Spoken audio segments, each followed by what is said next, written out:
Welcome to the Open Door. Jim Hanink here with fellow panelists Mario Ramos-Reyes and Valerie Niemeyer. Today, we're going to be talking about arguments for and against the existence of God.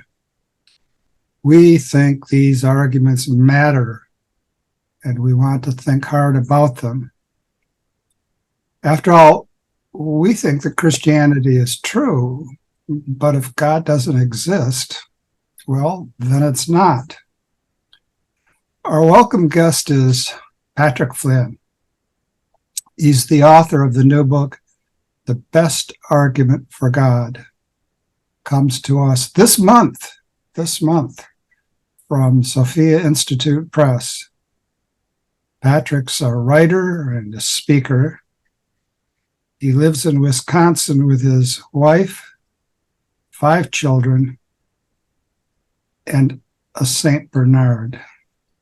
Now, this is an aside, but the word out is that in his heart of hearts, he'd prefer to have an Irish wolfhound. We'll discuss that later. More centrally, he's the host of Philosophy for the People. As always, we begin in prayer. Come, Holy Spirit, fill the hearts of your faithful and kindle in them the fire of your love. Send forth your Spirit, and they shall be created, and you shall renew the face of the earth. O God, who have taught the hearts of the faithful, by the light of the Holy Spirit, grant that in the same Spirit we may be truly wise and ever rejoice in his consolation. Through Christ our Lord. Amen. Amen. Pat, let me start with this question. How is it, good sir, that Athens can't have anything to do with Jerusalem? And wasn't there once upon a time, in real time, a fellow named Justin Martyr? And would he be an ally for you in your response? Yeah, it's a good question, Jim, and thanks everyone for having me on the program. So the idea, what does Athens have to do with Jerusalem? If I remember right, that sort of started as an objection, didn't it? Trace back to Tertullian, right? And he essentially wanted to say, hey, what does the God of the pagans, right, or the God of the philosophers have to do with the God of the Bible? Is my understanding of this objection. They seem, at least on the face, pretty radically different or distinct, or just not really sure what exactly they have in common. But and you get echoes of that in Pascal, right? Yeah, you get it today, right? I mean, there's right. Many. They're sometimes called neoclassical theists or theistic personalists, who argue that the God of classical theism, the conception of God that St. Thomas Aquinas has defended, the God that I would suggest is that Catholics are dogmatically committed to, is not compatible with the God of the Bible. So this is not an objection that has gone away. It's still very much into contemporary literature. But it goes something like this, right? That, hey, well, I guess the response goes something like this, is that this philosophical project of God, of hunting for the sort of ultimate ground of intelligibility of the universe, that is supposed to explain a whole suite of broad features of reality, specifically the nature of existence, of contingent existence, right? That hunt for ultimate explanation terminates in something that, at first impression, seems pretty spooky, right? This reality that is utterly transcendent, it's eternal, it's immutable, it's omnipotent, it's omniscient, it's perfectly good. And some of those qualities, it might seem, don't initially fit extremely well with how we see God portrayed in the Bible as a being of great personal intimacy, of being responsive to people and their prayers, of being very much involved in our lives and the sort of governance of the universe. Now, of course, I think all these things can be made compatible, and there's many great Catholic philosophers out there who've done work on that. I've done and I highlighted, I think, some of the general solutions to that presumed tension in my own book. But generally, if we go, Pat, a quick interjection. Sure. This happened last time around as well, and I want to catch it early if I can. There's a little bit of feedback coming through. Yeah, I'm hearing that. I was wondering if that's on my end or, well, now it's gone. Let's see here. Okay. Sometimes it helps if everyone who isn't talking is just muted, and then we unmute once we speak. It sounds okay now, but yes, if it keeps up, then we'll try and issue a correction. Does it sound like I'm actually talking through my mic or my computer? Because sometimes it picks up the wrong.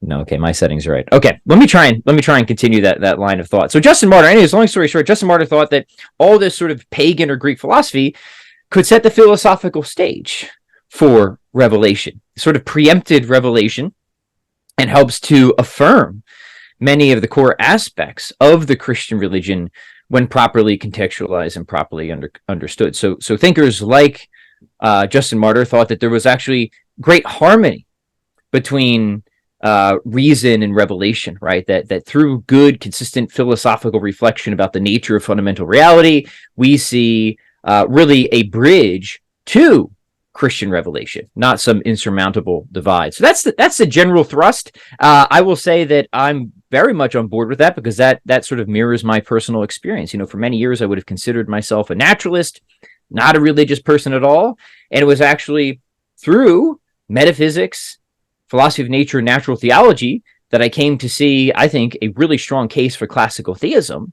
And then once classical theism seemed like the right worldview to me, it sort of opened my eyes to the possibility of religion. And then from there, I saw this great compatibility within the Catholic tradition of natural theology and revealed theology. So it was really through this sort of approach of Justin Martyr that philosophy set the stage or preempted me or provided a path for me to take seriously the claims of revelation. And I never found any serious insurmountable conflict between the two. In fact, I think that they fit really nicely together. All right. Now, one of our members, Mario Ramos-Reyes, is a crypto-existentialist. Awesome. And he thinks that I'm a crypto-rationalist. And the only thing that unites us is that we're both opposed to cryptocurrency. But at any rate, Mario, you want to take the next question? Well,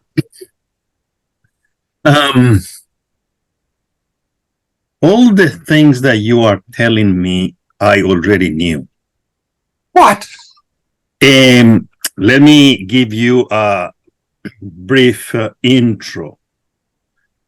So, your language, the mention you do to Tertullian and all these people, Athens, Jerusalem. So, I understand what you're talking about because I have a memory. I have a, let's call it narrative, like the postmodern like to say.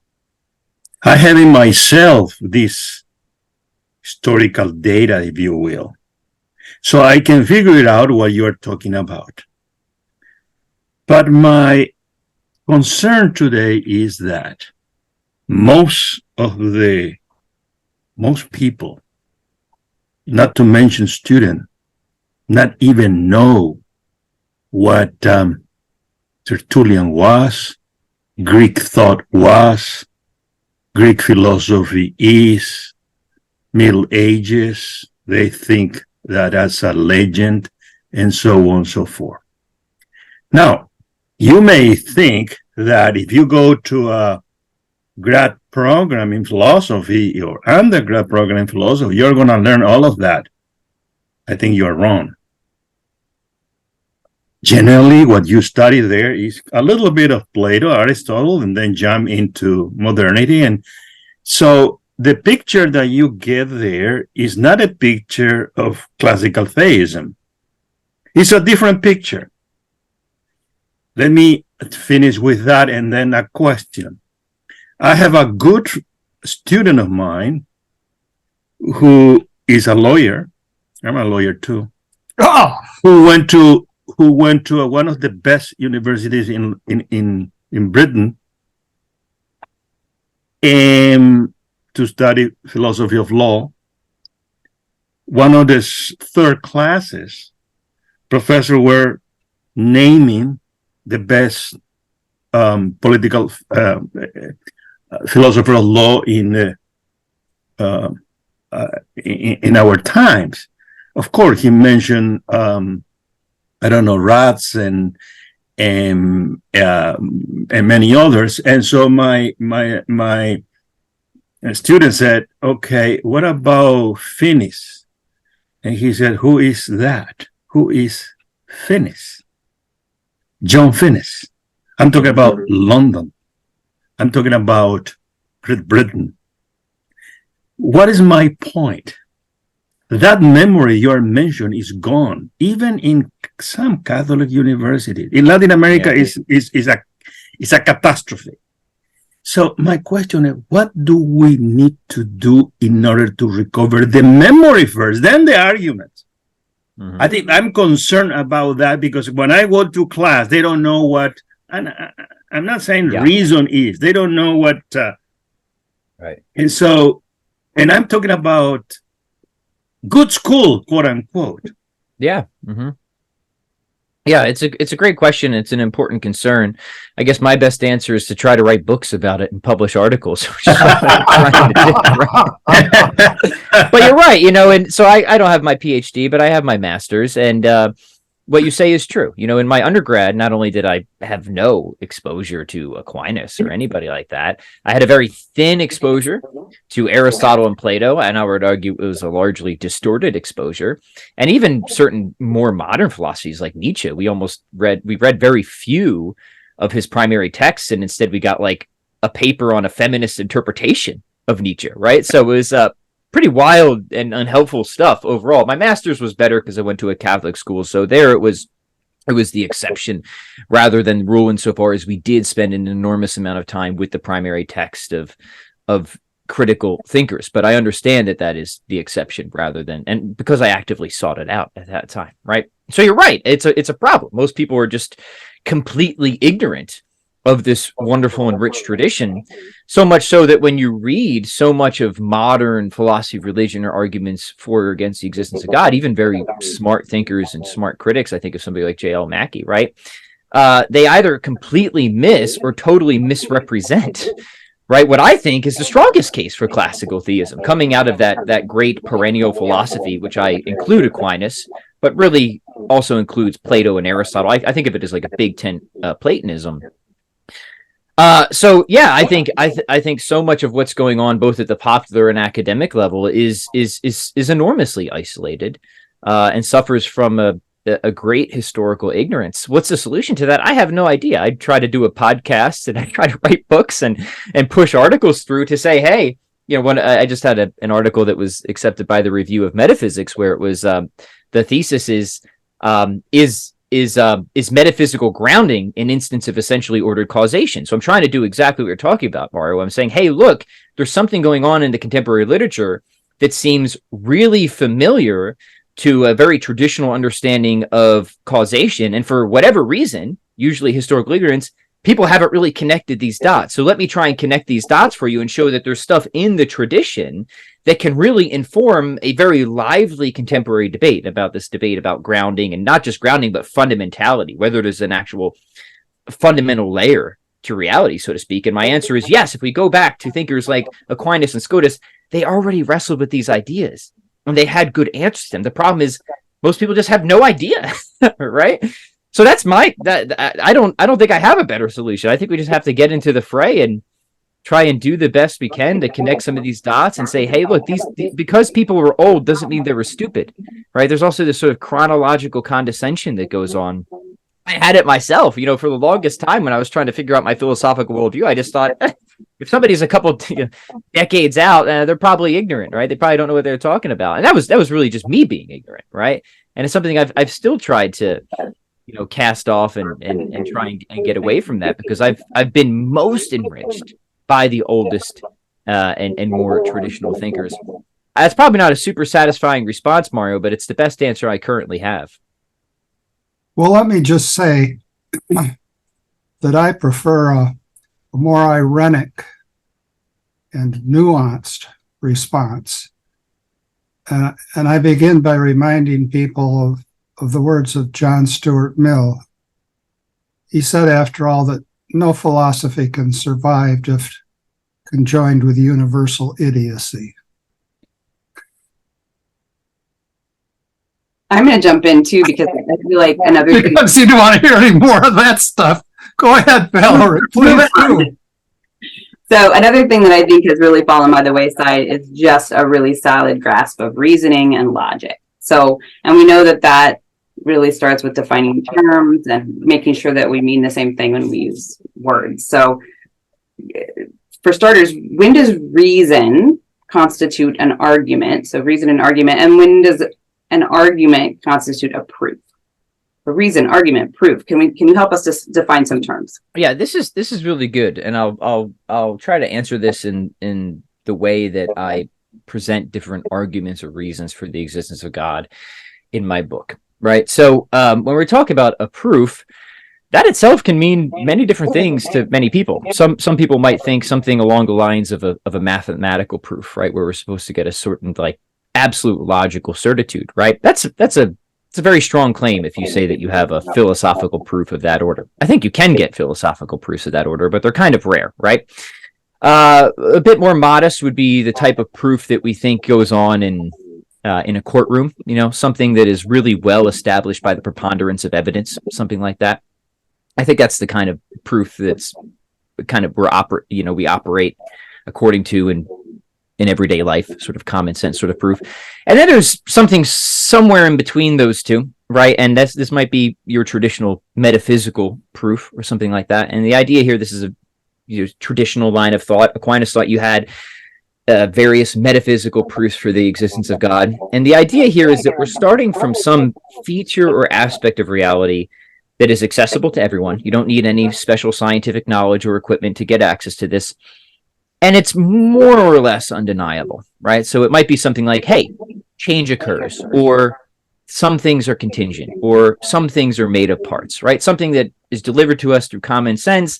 And if you start to deny it, you've got to really alter or deny some very fundamental intuitions that you have about reality. You kind of wind up in some really wacky places, right? Now, look, the reason I don't think that that's a proof of the highest order is because some philosophers do deny these things, right? They deny the reality of change or something like that. So that's a consideration. I think you wind up in various absurdities if you do that, but this is the traditional approach, right? Latch onto some feature of reality that pretty much everybody in their common mode of existence happily affirms. They don't even think to question it, right? And then you run a conceptual analysis on it, and through a series of premises, deductively structured, you get God, right? So the idea is valid logic, starting from a premise that no sane person coherently denies. We can run a conceptual analysis through a deductive chain of reasoning to get to the God of classical theism. Very ambitious form of argumentation, and maybe it's not the proof of the highest order. The idea has always been that we can have a sort of metaphysical certitude of the existence of God. And people might think that Aquinas' De Ente argument has this sort of structure. His 5 ways has this sort of structure. Aristotle's arguments, stuff like Plotinus's arguments, right? Very traditional. I develop one of these arguments in my book. I give a sort of contemporary synthetic Thomistic cosmological argument where I focus on the data, 2 points of common experience, contingency and compositeness, and I try and run that chain of reasoning to classical theism. On the other hand, what you see now, I think a little bit more prevalently in philosophy of religion, is this idea of worldview comparison. And the idea here is now it's a little bit more like the courtroom style of proof, right? Where we have 2 or maybe more competing hypotheses. So somebody comes in with their hypothesis of classical theism, and they kind of articulate what that hypothesis is. some other guy or gal comes in with their hypothesis of naturalism and they articulate what that hypothesis is. Then they try to, gather evidence for each of their respective hypotheses, right? And can you get a proof here? I think you could if you have the idea of proof, sort of like the preponderance of evidence. So this is the way my book is structured. Is I try to say, well, we can actually use both of these, and we should use both of these. This is where the new and the old approaches can actually be pretty friendly. So I start with a more traditional metaphysical proof. I think it's successful, but I also say even if you hop off, this chain of reasoning at any given point, and I give reasons why I think it would be unreasonable to do so. But say you do that, this approach at least gives us a well-formed hypothesis. It gives us a lot of conceptual clarity about what the classical theistic worldview is. And then we can carry that hypothesis into this sort of worldview comparison game. And let's be frank, a lot of it is a game. And we can test it against, say, a mainstream version of naturalism. And then we can go out and we can gather, I think, an enormous preponderance of evidence that favors classical theism, that we should be able to render a verdict that this is definitely the correct worldview from the preponderance of evidence when compared to naturalism. And I consider data not just contingency, but stability, order, fine-tuning, the moral dimension, the conscious dimension, rationality, and even suffering and evil as a sort of gathering of evidence to confirm the classical theistic worldview. So I don't know if that even remotely answers your question, but that's how I start to engage with because you're right. If somebody will throw the word proof out or something like that, and people have often wildly different ideas of what exactly constitutes a proof, but those are the two approaches that I typically like to take, and I think could be pretty fruitful. Let me propose. Jump in. I'm sorry. Go ahead, Valerie. I'm sorry. I just wanted to say whatever you did originally to help with the echo seemed to have helped. So I don't know if there's a way to return to whatever you were doing when we tried to fix it the first time, but I am hearing it quite a bit. Yeah, I think everyone was just muted when any one person was talking. Yeah. There we go. Now it's gone again. Okay. So I wanted to just clarify. So you've got kind of common sense, or another word for that I think I've heard is axiom, right? Like an axiom is sort of this common sense universally. No? How does axiom fall into this? I think of it as a sort of fundamental starting point, right? Yeah, that's right. So whether we're thinking of moral axioms or mathematical axioms, right? This is from which we're launching everything else. Yeah. And I think most people do take it as axiomatic that change is real. Some things are made of parts. Some things exist, but don't have to exist. They're contingent. Now, again, other people will deny that. And if they do, then you have to go down a layer and start to defend what I think are otherwise extremely reasonable assumptions, but that sometimes that's the best way to, I think that is the best way to escape the theistic arguments. If you want to be a skeptic, you got to go right to the root. Because I think once you kind of assume those starting points, the chain of reasoning is really powerful to classical theism. So I've come to maintain for some time at this point, Val, that the options, I don't think, from a worldview perspective, are really some sort of classical theism and a really robust scientific naturalism. I think it's classical theism or absurdism or radical skepticism. I think these are really just your table of options when it comes down to it. Mm-hmm. And so where does an experience of the presence of God, like a personal experience of the presence of God, serve as an argument for God's existence, or can it? Yeah, that's good. I think that type of argument, which I do not develop in my book because some people find arguments from experience to be exceptionally weak. I don't think that they're weak when properly situated. So I think an argument for the experience of God or a religious experience or mystical experience can serve as a source of justification unless you have some strong reason to doubt it. Like, for example, that your friend put some weird mushrooms on your pizza or something like that, right? There's a lot of things that we take on basic experience, intuition, common sense, and we think that so long as our faculties are sort of functioning properly and they're operating in the environment that they're designed to be operating in and they're generally oriented towards truth, then we think that things that sort of come through common experience or have a strong seem to be the case about them, we are rational and warranted in going along with it that it actually is the case unless we have some strong reason to doubt it. But I think that type of argument is really better positioned as a sort of personal warrant or justification. I wouldn't expect it to convince the skeptic, if that makes sense. Mm-hmm. Absolutely. Thank you. Yeah, it's a great question. Mm-hmm. Linked with religious experience, oftentimes, is the position that everyone has basic beliefs, and there are properly basic beliefs. And given one's religious experience, one might have as a properly basic belief, God exists. And this line of thought is oftentimes associated with something called Reformed epistemology. And I grew up in the very shadows of Calvin College,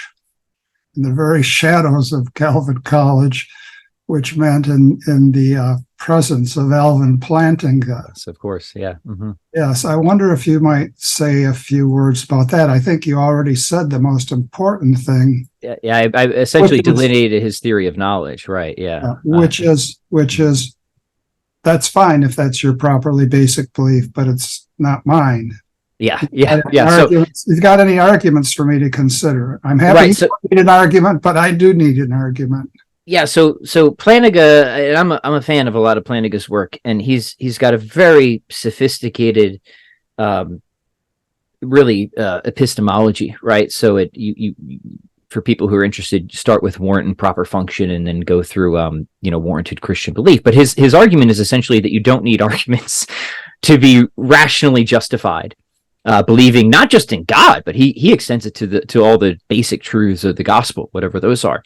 So the idea is something like this. It's subtle, and it's important to get it right, because a lot of people don't. But the idea is, when it comes to warrant, and warrant is whatever that quality that is needed to raise justified true belief to actual knowledge, right? That we acquire warrant when certain conditions are met. So Plantinga outlines various conditions that we need to actually have knowledge. One is that we have properly functioning cognitive faculties operating in an environment which they are supposed to be operating in, that are operating according to a good design plan that is generally oriented at truth and also pretty good at getting it, right? That's Plantinga's kind of theory in a nutshell. And the idea is, if that's the case, then there's a lot of things that we find ourselves just occasioned to believe, not on the basis of inferences or making arguments, but just in a very basic way, right? I'm talking to all of you. I sort of formed a belief that you're actually there, that there's a world beyond my head, that this is an hallucination. And not only that, I also formed the belief that you're all minded like me. You're not philosophical zombies or something like that. It's not something I'm arguing up to. It's not something I'm inferring. These are just beliefs that are just sort of automatically occasioned in me in the circumstances, right?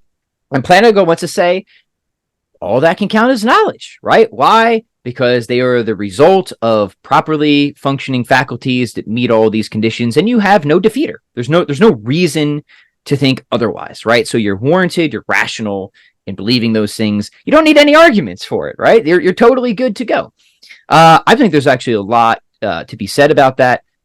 In favor of it. I think it's actually a pretty good model that solves a host of issues, and I think it's very much, even though Plantinga himself was a Protestant, a number of friends of mine have extended this to the Catholic world. Dr. Tyler McNabb is a good friend of mine who's a sort of reformed epistemologist who's shown that it's quite compatible with tradition and authority, and it might even fit better in that worldview or perspective, if you will. But relevant to our conversation right here is, it seems like God could easily fit as one of these properly basic beliefs, not only because we have great empirical evidence that a lot of people just sort of have this belief in God just naturally occasioned in them. They're not making inferences. We sort of, from the best that we can tell from childhood psychology, kids just have this sort of natural basic belief in a teleologically ordered world, if you will, right? This isn't something that they're indoctrinated into. In fact, it seems to be something that they have to be indoctrinated out of, which unfortunately many people are. So Plantinga just wants to extend this model to theistic belief in the more modest form. But then, of course, he, I guess, becomes increasingly more aggressive or bold about it and wants to extend it all the way through to having warrant for all of Christian belief, the basic truths of the gospel, if you will. And his project's really aiming to serve people in the sense that, hey, you can be totally rational, not just in your theistic beliefs, but your Christian beliefs, even if you don't have any arguments for it. That's sort of what Plantinga is up to. But you do need you don't have to keep track of the latest journal articles against the existence of God. Yeah, right. Yeah, that's totally right. And right, his model is like quite resistant in the sense that, like, look, even if you don't know how to answer certain objections or arguments against it, you can simply warrant it in the sense that, like, look, you could be in a courtroom, right? And like, you know you're innocent. You know you didn't kill that person, but like there's a lot of evidence that kind of like points against your position or belief. But like you wouldn't give up your basic, your immediate beliefs that you're innocent because you have those memory beliefs of where you were when it happened, just because there's a quite significant pile of evidence that might point to the contrary. So there's a lot of unique, contexts where this can be applied, that it's even, you can maintain a robust belief even in the face of various objections or arguments that you're not even quite sure. Yeah, so right. Baptist collaborator of Plantinga, George Mavrodes, like to say that there are reasons, and they're not like apples. If you have apples, you can give out the apples, but you might have reasons that you can't give out. Right, yeah. And our communion of saints, I mean, it's beautiful the way God illustrates how some of the most powerful saints were the ones who were maybe perhaps least trained in the ways of reasoning and philosophy and all of this. So Mario's looking really perplexed there. He's just gathering steam. Go for it, Mario. I don't know how to formulate my objection, but but you have one. You have one. Well, I'm gonna be charitable, but I have perhaps a side question. I don't know if I can formulate well. When I was beginning to study philosophy back in the Middle Ages, I have a professor who was a very good one, was the only good one, who recommended us to read a book, who later, I think, became, I would call, classic to some extent within very narrow group of classical philosophers or scholars in the Spanish-speaking world. The title of the book was The Intellectual Option. The author was a philosopher, a Spanish philosopher, minor, but a very good. Carlos Cardona was a priest, already passed away.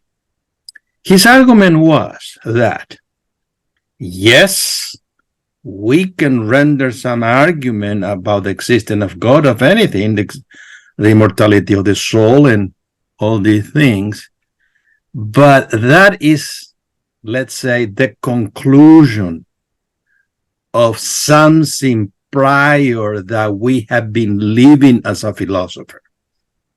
In other words, he said, if you have one worldview and you have another, you are a theist or you are a naturalist, then you make an argument. The argument is just a conclusion of the previous life that you were engaging on from the beginning.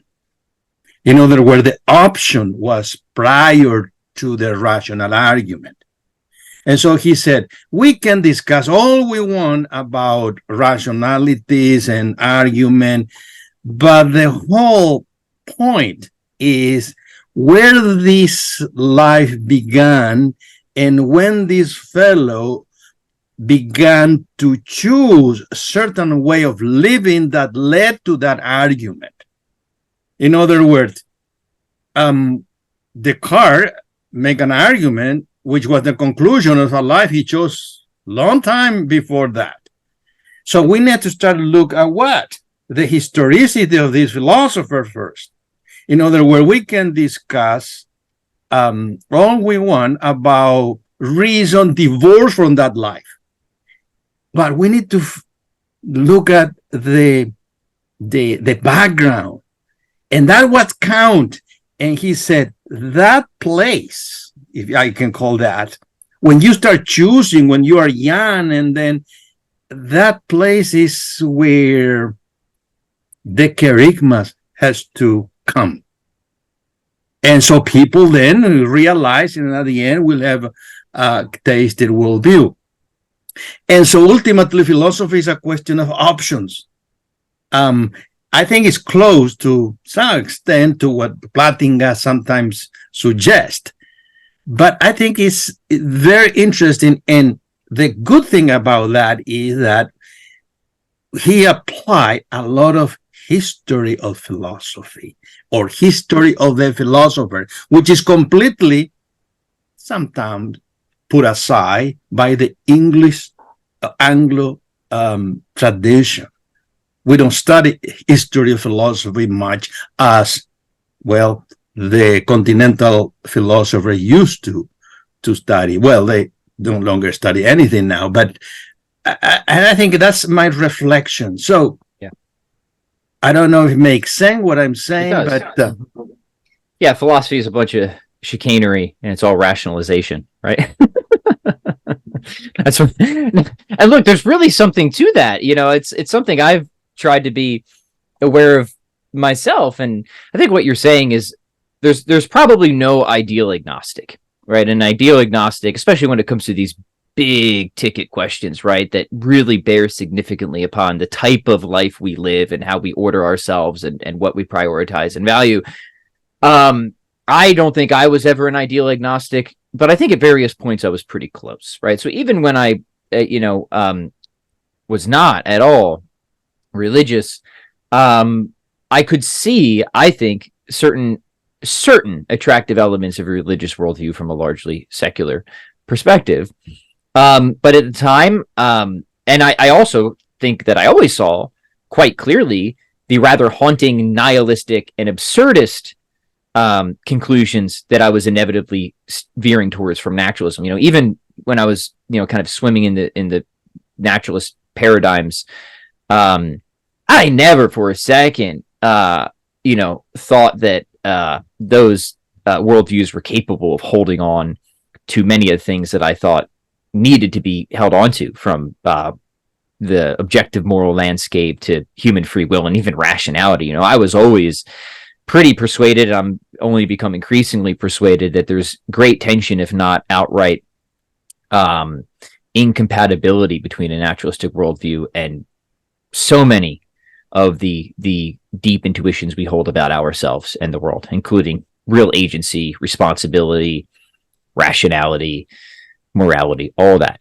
What am I saying? I think that I was still always willing to just, or at least I wanted to, kind of follow the truth where it was. I remember many points in my life thinking, man, this position sucks, but I don't really see a way out of it.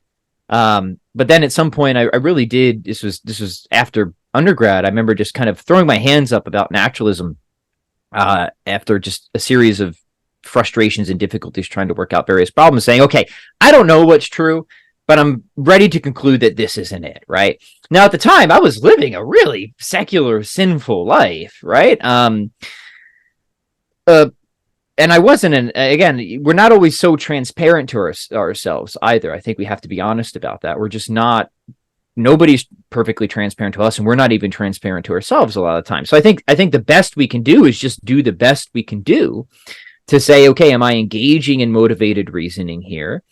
What does the light of reason, what is it really revealing to me?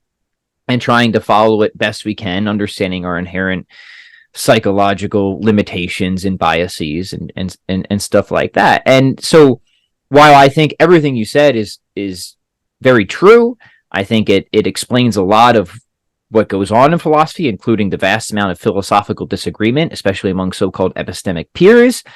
I'm not a total skeptic. I still think that good philosophy can be done. I think reason can adjudicate these big, important questions. It's hard. We have to take the human element into it. And I've kind of been on, different ends of the worldview spectrum, and I think I'm pretty aware of my own limitations and biases. But at the end of the day, even in the face of smart people that disagree, I just come back to all the reasons that I hold and say, yeah, I think this is right. I don't see any reason to go back or reverse course. That dude over there is smart. I think he's wrong. Here's why I think he's wrong. And then after you think only after you actually can argue that you think somebody's wrong, then I think the armchair psychoanalysis is useful, right? Maybe, right? Right. If you just do psychoanalysis beforehand, you're just going to kind of engage a bunch of fallacies and refuse to actually, confront anybody's actual argument. But at the same time, that is the human reality that does go on. And I think the most important thing to keep in mind about that is for ourselves when we're trying to work through these various issues. And of course, I believe, with God's providence and guidance, that if you're really open to his goodness and love and truth, you'll be able to figure it out. You'll be able to get there. Yeah. Sorry, I don't know if that was the right response or even relevant to what you were saying, but that's what I heard. Mario? Well, yeah, yes. I'm not saying that a way of life determines your thought, but conditioned in such a way that sometimes we just justify rationally what we are living. That's my point. So that when I hear a good argument that changed my view about a particular proposition, and I say, well, I was wrong in that argument, then I said, well, if that's true, and the other argument is the true one, then I need to change my life. But I don't want to because it's too hard. And so sometimes that is what happened. And so many philosophers say, well, you may be right, but if that is what the truth is, then I had to review my whole life. And that is not easy. That happened to some convert, but that I think is key. In other words, we somehow build our own ideology through these arguments, and because we human beings are very, very strange, to say the least. I don't know if reaction, but well, here are a few thoughts. Just two. A couple few, not just two, a couple few. Elizabeth Anscombe has a phrase that oftentimes comes to mind. She refers to the endless twistiness of the human mind. The endless twistiness of the human mind, and that's certainly the case. And the fall has made the twistiness exceedingly twisty. But there are a couple of other phrases that come to mind. We as Christians believe that we should announce the good news to everyone. And we believe that everyone, another phrase this time in Latin, is capax Dei. Everyone has the capacity for God. However labyrinthian their lives have been, they nonetheless retain the capacity for God. And when St. Thomas Aquinas, the common doctor, talks about being made in the image and likeness of God, he cites John of Damascus, who, interestingly enough, grew up in a Muslim context. That John of Damascus says that to be made in the image and likeness of God is first and foremost to be free and rational. And I don't think we want to say, as Christians, and I don't know, I think this is not so much arguing in a circle as that there's a interconnection between things. I don't think we want to say of an atheist with whom we are in dialogue that he or she is not free and rational. Now, he or she might say, I'm neither free nor rational, but to teach the gospel, to preach the gospel, to announce the good news is to assume that everyone is Kapax Dei. And I think if we're Kapax Dei, we're able to think reasonably about God. Now, that doesn't mean we're going to be able to write a book called The Best Argument for God, but we're certainly able to read that book, right, Patrick?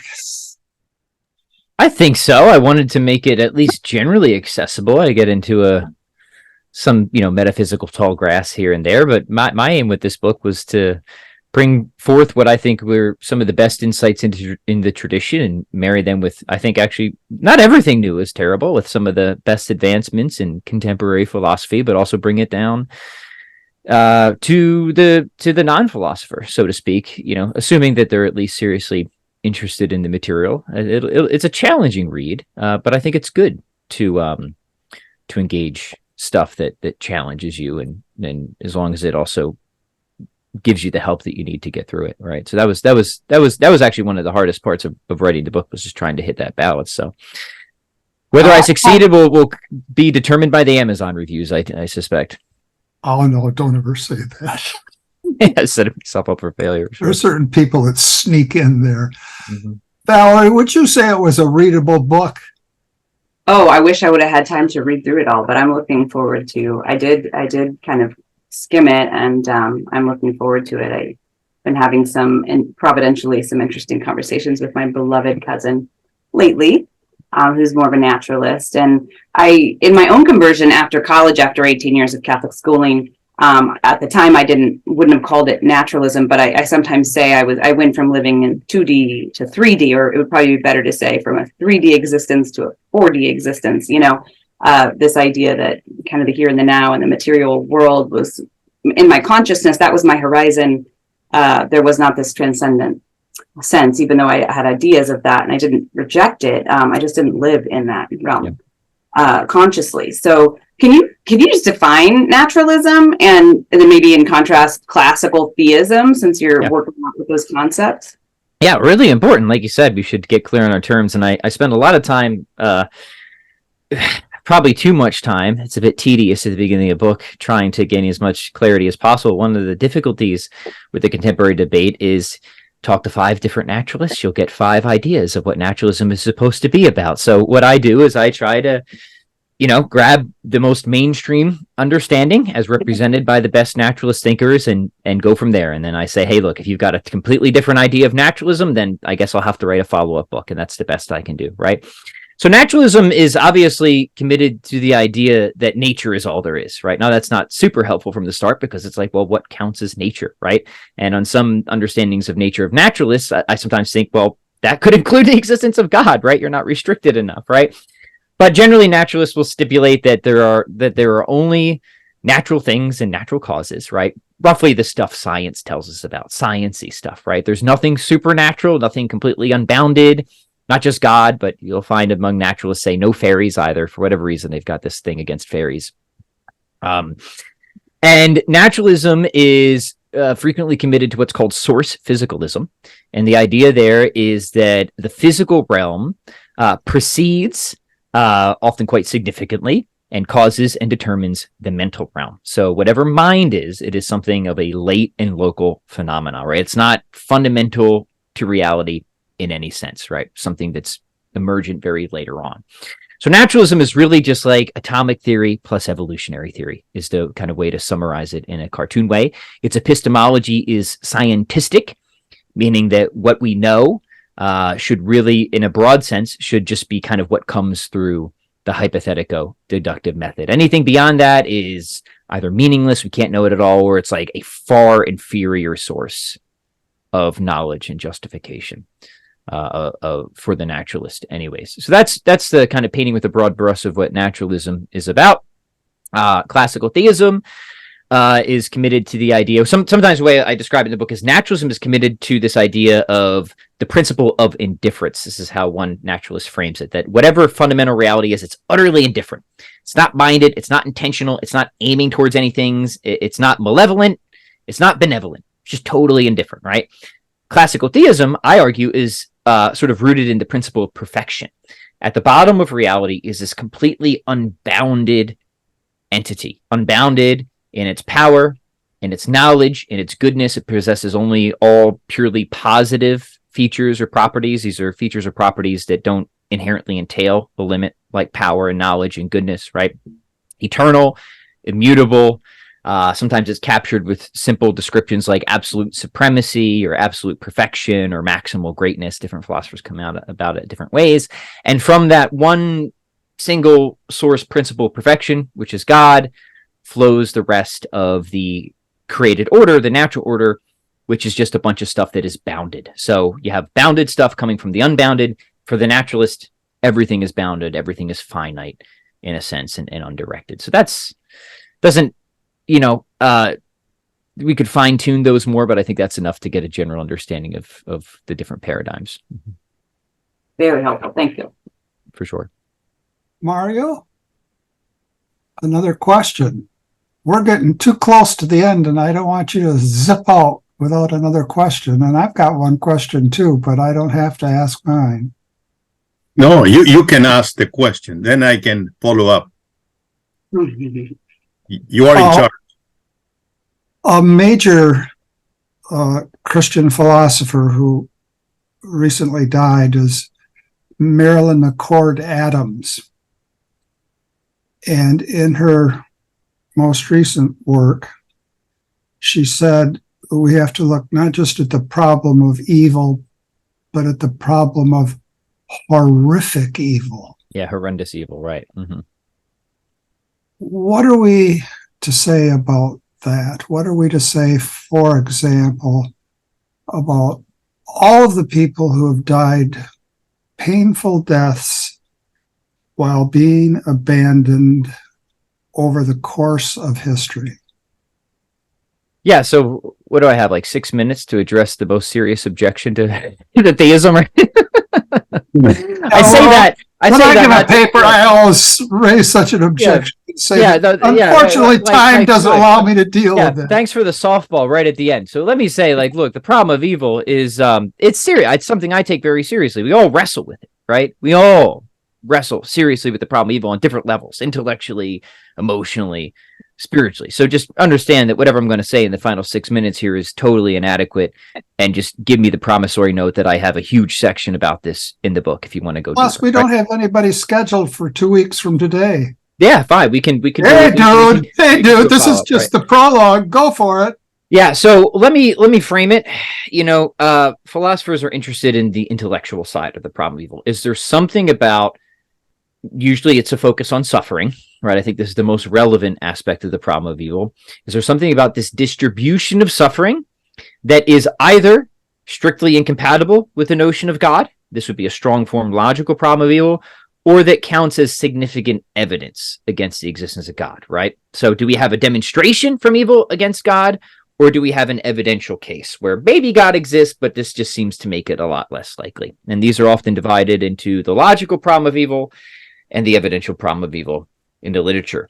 I'll give the abbreviated version that the logical problem of evil has largely, but not entirely, been kind of tossed into the philosophical dustbin. In fact, Alvin Plantinga took a number of significant blows against this because what he has shown, but many philosophers before him, James Ross, another significant one who I don't think gets enough credit as a Catholic philosopher, of showing that there is a linking principle that's needed for the atheist or skeptic to show that the evil of this world is incompatible with the God of classical theism. What is that linking principle? It's something that has to do with divine justification or something like that. There cannot be any that we know that God can't possibly have morally sufficient reasons for permitting this particular distribution of suffering. And the point is this is where the theist can play the skeptic, and many do. They say the atheist has come nowhere close to establishing the truth of that sort of unspoken premise or assumption. Right. And there's many different schools that take that approach, more or less skeptical theist schools or stuff like that. And I think it's actually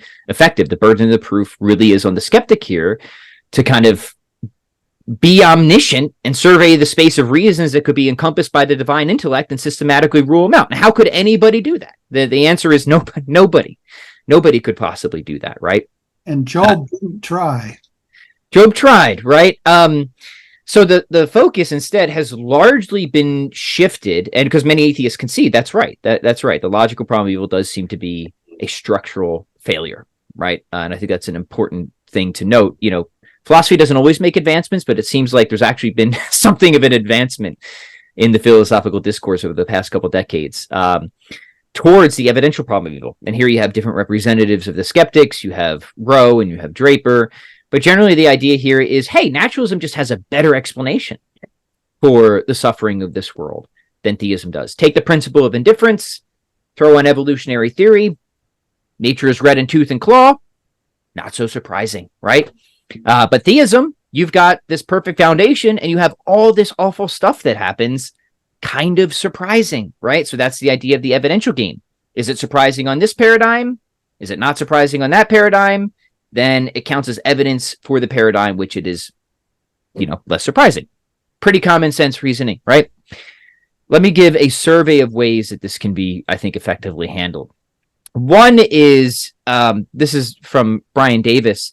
He just calls it, we know that God exists approach, right? And the idea here is, okay, that might all well be true, but here's the deal. We have other arguments for the existence of God, and they're demonstrative. I just gave you Aquinas' 5 ways. I just gave you the Dante, and I showed you that none of this stuff could exist, the entire contingent realm, unless God exists. So we know that God exists.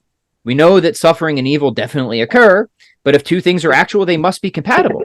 I don't see how they're compatible, but they must be. So at worst, it's a mystery, not a problem, right? And maybe we need to turn to revelation for a complete solution. I think that approach is perfectly legitimate. It actually has a lot of pull with me, but I don't think it's going to convince your hardened skeptic or something like that. But it's definitely, yes. Seriously. 2 weeks from today, you have to come back and continue this theme and explore it fully. All right, yeah. Fortunately, and I'm serious about that. 2 weeks from today, and I'll get back to you via email. We have 1 minute left, and we always end with the gospel for the day. So I'm going to end on this note. Good. This is from Luke.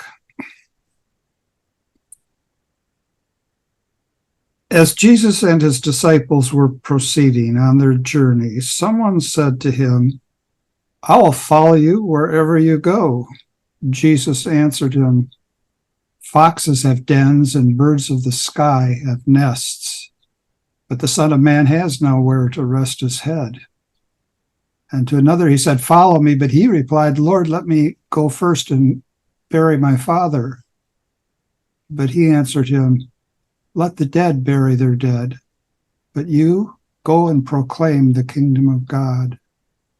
And another said, "I will follow you, Lord, but first let me say farewell to my family at home."